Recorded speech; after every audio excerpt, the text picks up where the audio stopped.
Merci de nous rejoindre. Donc vous êtes bien sur New World TV dans votre émission Direct Santé.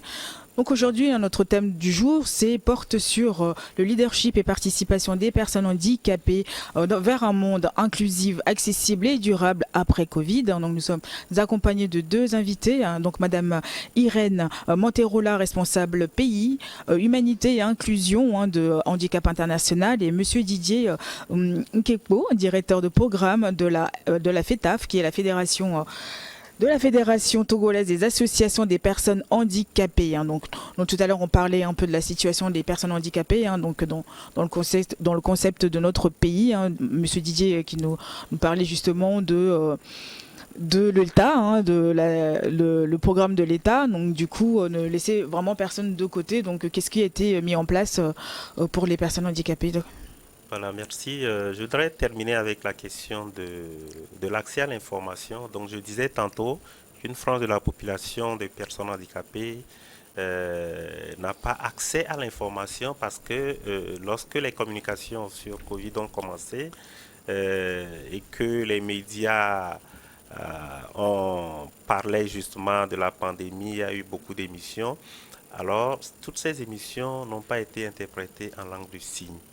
Et donc, avec l'appui de Handicap International, nous avons quand même, enfin, et de d'autres partenaires, bien sûr, nous avons joué des pieds et des mains pour que quelques émissions puissent être traduites en langue de signes.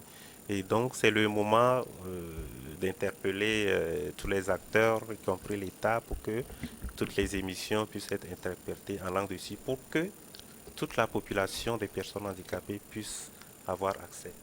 Aux mêmes informations. Des choses à ajouter, oui. Peut-être, si vous voulez, je vous donne quelques chiffres, parce que les chiffres, on en a très peu, mais par chance, on avait eu l'opportunité en début de pandémie de faire un petit diagnostic dans la rue, des populations de rue. Bon, c'est assez, donc vous savez que normalement, on pense que le handicap tourne autour de 10%, 15%, on ne sait pas encore. Bientôt, un projet de recensement va nous en dire plus au Togo, parce qu'on n'a pas les chiffres. Mais on avait trouvé 19% des populations qui étaient dans la rue au moment du couvre-feu étaient des personnes en situation de handicap, des personnes handicapées. Donc on vient de refaire une petite étude ici dernièrement et maintenant on est à 7%. Ce qui veut dire que vraiment au pire moment de la crise sanitaire, il y avait des gens dehors. Il y avait beaucoup de personnes, il y avait plus de personnes, la proportion de personnes handicapées dans la rue était majeure du reste de la population. Donc je pense que vraiment ça témoigne un petit peu au moment où ça a été sauf qui peut, on a oublié encore une fois les personnes les plus vulnérables qui sont les personnes. Mais justement, est-ce qu'il y a des centres qui accueillent ces personnes-là? Est-ce qu'il y a des centres? Est-ce que ces personnes-là savent qu'il y a des centres qui existent? Bon, c'est compliqué. Oui, peut-être pour répondre, en fait, nous sommes dans l'inclusion. C'est-à-dire que le paradigme est que les personnes handicapées sont de la société. Nous n'allons pas créer les centres pour mettre les personnes handicapées à part. C'est clair que les centres de santé, les centres de rééducation et tout, mais ce n'est pas des centres où il faut mettre les personnes handicapées pour qu'elles y vivent. Est-ce que vous comprenez? Oui, mais vaut mieux... La logique d'avoir un centre à part... pas forcément un centre à part. Vaut mieux avoir un lieu pour les accueillir plutôt que qu'ils restent dans la rue. Non? Oui, mais ça peut, je crois que ça c'est autre chose. Pour des questions d'enfants de rue et tout, c'est autre chose. Mais peut-être, vous avez parlé tantôt du centre pour les personnes handicapées. Oui, pour les accueillir, oui. Non, a priori, non. Il y a des appuis et tout, mais il faut comprendre que la logique est que nous sommes tous dans une société inclusive, mais créer des choses à part pour les personnes handicapées n'est pas vraiment dans la logique. Maintenant, s'il y a des orphelinats et tout, ça c'est autre chose. Ça c'est dans une logique d'aider. Il y a des orphelinats pour les personnes, de façon générale, les personnes non handicapées, les personnes handicapées. Donc les personnes handicapées peuvent intégrer ces centres. Mais des centres à part pour personnes handicapées, et ça va créer toujours cette logique-là de frustration, de frustration et tout. Ou peut-être ce sont ces centres-là qu'il faut maintenant multiplier, ces centres qui reçoivent tous les enfants de la rue, peu importe leur situation. Voilà, oui, c'est ça. Voilà. Parce qu'au moins pour... En amont, il faudrait pouvoir accompagner les familles. Parce que souvent, par exemple, une famille qui s'apprête à avoir son deuxième, troisième enfant et qui découvre que son enfant a un handicap est complètement démunie face à cet handicap. Et excusez-moi pour les médecins, mais parfois les médecins ne savent pas non plus donner des orientations aux familles sur comment élever un enfant qui a un handicap. Et c'est là que ça commence à dégénérer, c'est-à-dire que souvent ils ne savent pas, eux aussi deviennent des adolescents, hein, parfois violents parce qu'on n'a pas réussi à contrôler, on n'a pas réussi à communiquer avec eux, à leur expliquer. Exactement. Donc c'est souvent à cet âge-là qu'ils se retrouvent dans la rue. Oui, Ou à mais un c'est certain ça. moment où les parents sont démunis. Donc je pense que pour une vraie société inclusive, il faut travailler en amont.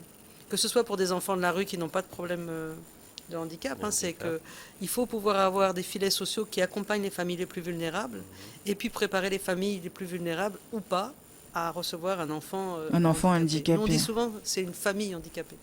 Parce que quand un enfant handicapé arrive dans une famille, ça change la vie de toute la famille. C'est très lourd, hein. C'est très lourd. Extrêmement lourd et souvent les personnes sont complètement démunies. Oui, complètement. On avait vu un article d'une maman au Togo qui disait qu'elle avait appris au bout d'1 an que son enfant avait le syndrome de Down, qui est détecté à la naissance. On lui avait dit, mais comme elle ne savait pas ce que c'était, elle a laissé grandir l'enfant jusqu'à un moment où elle a vu que l'enfant ne marchait pas, l'enfant ne parlait pas. Mais elle a mis 1 an ou 1 an et demi à se rendre compte que peut-être ça voulait dire quelque chose qu'on lui ait dit que son enfant avait une trisomie. Mais c'est un gros problème de communication aussi. Oui, je pense que c'est un problème de préparation. On a une société qui n'est pas encore prête et c'est notre travail à tous, hein, y compris les médias, de travailler pour préparer la société à tout type de diversité. Même les personnes qui sont censées apporter leur aide, hein, je pense que ne sont même pas prêtes aussi, parce que c'est vraiment profond, Voilà. Il faut vraiment travailler en amont. Le défi est encore grand, le défi à relever est encore grand, donc voilà. Et quelles sont les mesures mises en place? On va commencer par un handicap pour cette journée justement. Les actions mises en place. Pour le 3 décembre, il va y avoir une journée porte ouverte à la FETAF qu'on va accompagner avec un stand pour un peu présenter tous les outils et tout ce qui est fait pour l'inclusion des personnes handicapées. Il y a une conférence de presse aussi qui va avoir lieu. Il y a des activités qui sont mises en place aussi dans les régions. Alors parfois avec des thématiques, on va parler de la santé sexuelle et reproductive des personnes handicapées dans la région des Lacs. Oui, à Néo. À Néo, on va parler d'éducation inclusive en ce qui nous concerne dans la région des Savanes, avec aussi la FETAF qui nous accompagne sur un projet pour que les enfants justement n'aillent pas dans des écoles particulières, mais aillent dans des écoles régulières avec une attention particulière. Parce que je crois que c'est ça la différence. C'est-à-dire, il faut qu'il y ait une attention particulière, il faut qu'il y ait une pédagogie adaptée, mais il faut que ces enfants puissent vivre avec les autres enfants parce que la société, on n'arrivera pas à construire des murs. Il faut qu'on arrête de construire des murs, je dirais presque. Oui, là, il faut casser les murs. Voilà, on est plutôt d'une pierre deux coups. Voilà, l'inclusion, c'est commencer à casser ces murs et puis nous préparer tous à nous recevoir avec nos différences. En tout cas, chapeau à vous parce que c'est pas du tout facile ça, c'est pas du tout facile. Moi, je tiens quand même à vous jeter des fleurs, énormément de fleurs. Déjà, félicitations. Il en faudra encore d'autres comme ça pour vraiment aider, oui, soutenir. Avec le soutien de tous, très chers téléspectateurs, nous avons également besoin de vous, de votre soutien, de votre présence et de votre attention surtout à l'endroit de toutes ces personnes handicapées, également à l'endroit de toutes ces institutions qui œuvrent, qui luttent pour la bonne évolution ou encore l'inclusion de ces personnes qui ont une mobilité réduite. Voilà. Si vous me permettez de dire quelque chose, je dirais que nous, on apprend beaucoup aussi des personnes handicapées. Je crois qu'ils nous donnent des leçons de vie tous les jours. Et je vous conseille à tous de vous approcher des personnes. Parfois, on ne comprend pas, on n'ose pas, on ne sait pas comment les aborder. Faites-le parce que c'est vraiment une leçon de vie. Ça nous apprend beaucoup et ça nous fait réfléchir sur notre propre vie. Sur nos propres Bien sûr, et tout à l'heure, moi, ça m'a fait sourire lorsque vous avez dit que vous vous êtes retrouvé dans la salle toute noire. Voilà. Pour les tableaux. Je ne trouvais pas la sortie. Vous êtes devenu handicapé parmi toutes ces personnes qui sont normalement handicapées. Et qu'est-ce qu'il faut faire pour assurer l'inclusion, la participation et le leadership des personnes handicapées? Ce qu'il faut faire, c'est principalement l'éducation. Vous savez, les habitudes commencent dès le bas âge. C'est-à-dire que à vos enfants, il faut leur apprendre à rester avec les autres enfants sans discrimination et tout. C'est pourquoi la logique des écoles inclusives monsieur est très bien, c'est-à-dire depuis l'enfance, on apprend aux enfants à être ensemble avec les autres enfants, à faire la tolérance et tout. Et donc, ensuite, c'est la sensibilisation. Je pense que pour la plupart des personnes qui ne comprennent pas, qui discriminent et tout, c'est que ils n'ont pas eu à comprendre. C'est qu'on ne leur explique pas comment ça se passe. Alors, nous, les sensibilisations que nos associations font à la base dans les communautés, mais quand vous y participez, vous comprenez que les gens n'avaient pas idée de ce qui se passe. Les personnes handicapées sont considérées comme des dieux. Ils ont des noms, hein, elles ont des noms spécifiques qu'on leur donne dans nos langues locales et tout. Mais quand vous faites les sensibilisations, ils comprennent que non, toute personne doit être appelée par son nom et tout. Mais au niveau général, au niveau macro, ce qui est important est que l'État donne la place à tout le monde. Vous savez, lorsqu'une personne handicapée a un emploi et s'occupe de toute une famille, il inspire le respect. Et c'est alors qu'on comprend que mais, cette personne-là, elle est mariée, elle a beaucoup de personnes en charge et on comprend le rôle qu'une personne handicapée peut jouer. C'est que lorsqu'on le met à l'action, c'est surtout le travail. Hein. Le travail est la porte principale pour la participation à la société. Et c'est lorsque cette personne travaille, le seul fait que cette personne travaille est une sensibilisation. Et donc, il faut que les opportunités puissent être données à tout le monde, puissent être données à toutes les personnes handicapées. Et que comme ça, la sensibilisation est là et tout. Il faut que dans les programmes scolaires, qu'on puisse quand même intégrer la question du handicap et surtout au niveau de la formation des enseignants. Parce que c'est les enseignants qui doivent prendre en charge les enfants qu'on met à l'école. Il faut qu'ils puissent savoir comment détecter les enfants handicapés. C'est-à-dire peut-être un enfant qui ne voit pas bien, il faut le mettre devant. Un enfant qui n'entend pas bien, il faut avoir les moyens pour le détecter et pour savoir comment le prendre. Je crois que ce faisant, le monde deviendra, en fin de compte, progressivement deviendra en fin de compte inclusif. Justement, parce que le mot handicap, il faut vraiment aussi que les gens comprennent que c'est pas que physique.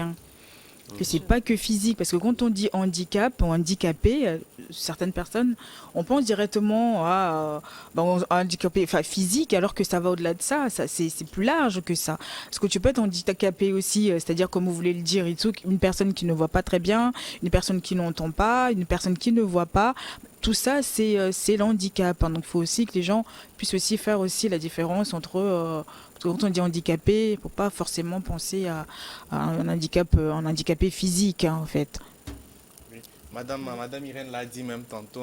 Cet handicap, en fait, regroupe en fait tout ce qui peut affecter, tout ce qui peut réduire une fonction de la personne. Donc, il peut s'agir de la fonction auditive, de la fonction sensorielle, de la fonction neurologique. C'est le cas des chocs émotionnels, des affections psychosociales, la schizophrénie, les psychoses, voilà, les dépressions. Tout cela en fait entraîne une diminution quelque part voilà, de la mobilité de la personne, de la mobilité de la fonction atteinte. Voilà. Donc il faut vraiment que les téléspectateurs également puissent savoir que quand on parle d'handicap, il ne s'agit vraiment pas d'une réduction ou bien d'une infirmité motrice. Non, il peut s'agir voilà, des atteintes sensorielles, des atteintes neurologiques. Et probablement, et je pense que Didier en reparlera quand on parlera du recensement, il n'y a pas encore de caractérisation, donc il n'y a souvent pas de diagnostic exact du handicap. Sauf quand une personne ne voit pas, c'est facile, mais ailleurs, ça devient difficile.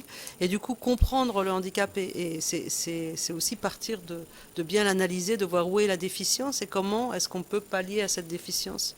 Et ça, c'est une difficulté au Togo. Notamment sur tout ce qui est psychosocial. On sait que les diagnostics ne sont pas encore très bien posés. Il y a des enfants, par exemple, autistes, Oui. mais qu'on va faire passer comme des enfants épileptiques ou Voilà. auxquels on va donner des médicaments. Ou alors, pire encore, on décide qu'ils sont envoûtés, on les envoie dans des camps de prière où ils vont être enchaînés. Donc il y a encore beaucoup de difficultés sur la prise en charge qui part du diagnostic, surtout du handicap psychosocial. Ça, c'est clair que c'est vraiment une vraie difficulté Par sur exemple, laquelle on au espère niveau avancer. de l'école, un enfant qui est renfermé sur lui, est-ce que c'est considéré aussi comme un qui est renfermé, qui va pas voir les autres élèves faudra aussi alerter, que les professeurs soient alertés, mais est-ce que c'est considéré aussi comme un problème à venir ou Bah, il faut voir.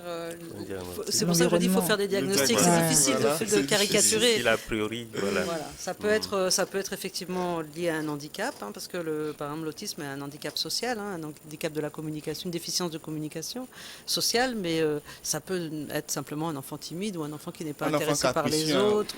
Ou carrément une crise d'hystérie chez les enfants souvent Voilà. capricieux. On évite de les mettre de les cataloguer parce que ça peut marquer aussi un enfant à vie, hein, Oui, quand on en utilise effet, quelque en chose qui effet. n'est pas vrai. Donc, Mais c'est surtout qu'il faut qu'on accepte qu'on est tous divers et qu'on Oui, fonctionne c'est ça. différemment et qu'on s'accepte comme ça. Il y a des gens qui aiment beaucoup parler. Moi, je suis une pipelette. Il y en a d'autres qui sont plus Timides. timides. Il y a des gens qui aiment être seuls, d'autres aiment être en groupe. oui, c'est ça. Il y a des gens qui ont vraiment une acuité visuelle très grande, d'autres qui entendent très bien. On a tous des potentiels, mais on a tous des potentiels. Et c'est ça que les gens doivent comprendre, c'est que les personnes handicapées ont aussi un potentiel. Oui. Ils en ont une toujours, déficience, mais ils en ont toujours aussi vraiment des potentiels qui sont incroyables. Et c'est ça, c'est incroyables. là qu'on doit donner des Et opportunités. moi, je me suis toujours dit qu'ils ont des potentiels plus que des personnes normales. Parce que je me dis, il faut que les choses soient quand même équitables. Donc voilà, si une personne est handicapée, il y a une déficience, un déficit quelque part, c'est que la personne, elle rattrape quelque part. Oui, c'est comblé autre part. Justement, tu l'as bien dit, hein, parce que c'est ce qui m'amène à expliquer un peu, à rappeler de ne pas confondre la déficience et le handicap. Oui. Voilà, la déficience est là, figée, on ne peut pas changer, hein, peut-être un peu réparer. Et le handicap, c'est quand la personne se retrouve dans une situation où il est empêché par un obstacle de la société. C'est qu'on dit souvent, le handicap est situationnel. On peut être une personne handicapée dans une situation et dans une autre ne pas l'être. Vous avez une personne handicapée sur le plateau, une personne handicapée physique, mais qui participe sans problème Sans problème. à Oui. ce débat. Mais quand il sera question de courir tout de suite, il se retrouve en situation de handicap. Donc, il faut expliquer qu'en fait, il y a la déficience qui est là, mais selon les facilités de l'environnement, la personne peut se retrouver dans une situation de handicap ou pas. Ou pas. Voilà, donc vous l'avez tantôt dit en parlant de compensation, en parlant d'équité et tout. Voilà. On en revient. Là, il nous reste une handicap minute. Ici, non-handicap là, voilà. Il nous reste une minute. Il nous C'est passe. juste pour conclure, Madame Irène. il nous Déjà reste- remercier, je pense que les médias ont un rôle énorme, hein, parce qu'on a beaucoup parlé de sensibiliser, de mieux comprendre, de diffusion d'informations. Donc je voulais vous remercier. Merci d'avoir ouvert cette opportunité. Et puis je vous encourage à continuer à nous accompagner pour un monde plus inclusif. Opportunité chapeau à vous, très, très, surtout. Très, très loin d'être fermé bientôt. C'est ça, Merci beaucoup. directeur. Oui, moi, je voudrais profiter pour remercier tous les acteurs et l'État togolais parce que justement pour annoncer que nous sommes ensemble sur un projet recensement général de la population, ne laisser personne de côté. C'est le titre du projet. C'est un projet qui nous permet de travailler avec l'INSET. L'INSET, c'est l'Institut national des études statistiques et démographiques qui actuellement est en train de faire le recensement général de la population. Il est dans un processus de recensement général de la population. Et donc, la FETAF et tous les autres acteurs, Handicap International, CBM, DAV, Fondation Liliane, GIZ,